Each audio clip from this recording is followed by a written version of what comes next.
Good morning and welcome to Ken's A2 Media News. And today we're going to talk about audience feedback for the new film Retribution.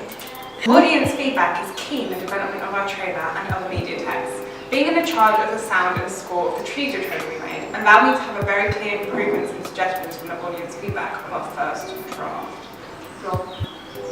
A main improvement made was the suspense sound effect we used to create to build up for the acid attack. The final effect was too cliched and stereotypical, making the fast-paced editing ineffective and almost humorous in its execution. To counter this, I removed all the sound effects we had laid onto the attack, leaving only the glitches of the title in place and sought a new, more subtle sound effect that was far more effective in the final product. Another sound mishap I edited was the volume of the glitch effects of the titles. By making them louder and removing any fading, it made them louder and more jarring to the audience. The sound was uncomfortable to listen to, and after the quietness of the digestive sound of the first half of the trailer, it was highly effective. It also allowed them to be heard more clearly over the score of the second half of the trailer, keeping the continuity of the loud glitches throughout the trailer. Although improvements were required for our first draft, we also had several things that were positively commented on, including the score for our trailer, and the use of diegetic sounds, as well as some jarring effect of the jump scare at the end.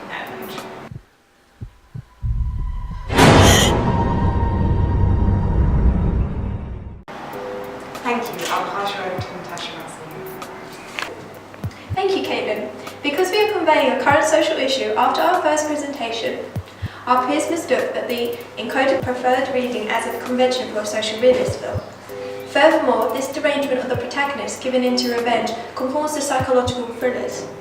Hence, our narrative hybridization is complex, but Steve Neill encourages this by his statement that difference is absolutely essential to the economy of genre. If we were just to create a film where a killer uses acid to torture people, the demonization would not offer interpretations for discussion. Instead, the enticing peripeteia of the protagonist undermines old-school slasher conventions. This includes the convention where disfigurements are a key part of the killer's identity, for example, as seen in A Nightmare on Elm Street. Hence, the juxtaposition between the shots of a loving boyfriend and extremely grotesque gore forces the audience to challenge media's representation of victim. Back in the studio. Thank you very much, Natasha. Now over to Zane with the weather. Weather? I'm not doing the weather today. Our film concept was that we had a male victim who gets attacked by acid and then loses everyone who is dear to him, ultimately leading him to seek revenge with the torture of different victims. The audience feedback we were given, we were told that the narrative was unclear. We came to the conclusion we needed to bridge the narrative between the different sections of the trailer so it made more sense to the audience. This was important for it to be clear and concise for the plot to flow. Initially we were going to bridge the narrative with the use of a voiceover, which was going to be the female character, the girlfriend, leaving a voicemail for the antagonist. However, we realised the idea was unconventional for the trailer, so the second idea was to have the use of a text message chat that would pop up on the screen.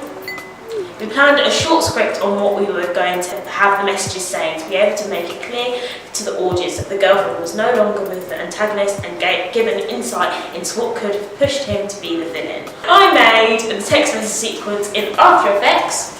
Hang on, the paper came up, say that again. I made the text message sequence in After Effects. They popped in one by one like a realistic chat, and then in Final Cut we laid it over the shot of the antagonist in the bedroom in the foreground and the pills and alcohol in the background, representing his isolation into what could have pushed him to be the villain. Now back to Emma Fuller in the studio. I'm now joined by Emma Fuller, an actor in the new film Retribution. So Emma, tell me, how do you feel as though your character has developed throughout production of the film? We wanted to try and show the deterioration of the character's mind due to the acid attack as he doesn't get enough help in his recovery. I think we demonstrated this in the glitch shots where we see the character putting on the mask as it was in a cracked mirror which demonstrates the crack in his psyche. So this use of mise-en-scene shows the beginning of his deterioration with madness. Also there's the shot of him alone in his room with pills and alcohol, which not only shows his isolation but also the decline in his mental state. Thank you very much. This concludes our small segment on Retribution today on A2 Media News. Thank you.